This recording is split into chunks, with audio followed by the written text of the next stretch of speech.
जम्मू कश्मीर जहां बुधवार को कुछ ऐसा हुआ जिसने पूरे देश को आंसुओं से भिगो दिया। यहाँ राजौरी जिले में बुधवार को आतंकवादी सुरक्षा बलों के बीच मुठभेड़ में सेना के कैप्टन स्तर के 2 अधिकारी, 4 जवान शहीद हो गए और 2 बाकी घायल हैं।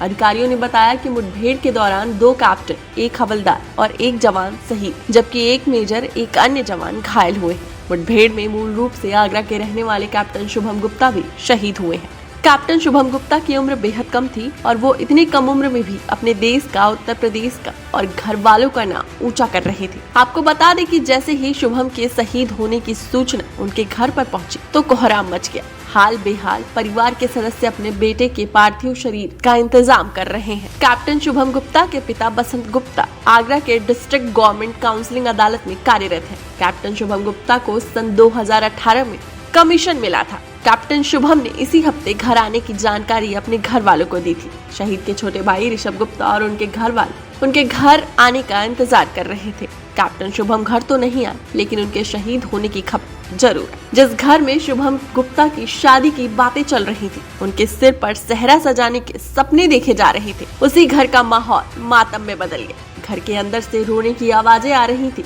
शुभम गुप्ता को कमीशन मिलने के बाद 9 पारा स्पेशल फोर्स में कैप्टन के पद पर नियुक्ति मिली थी। वो अपनी पढ़ाई के दौरान से ही फौज में जाने का मन बना चुके थे। उन्होंने फौज में जाने का लक्ष्य भी पा लिया।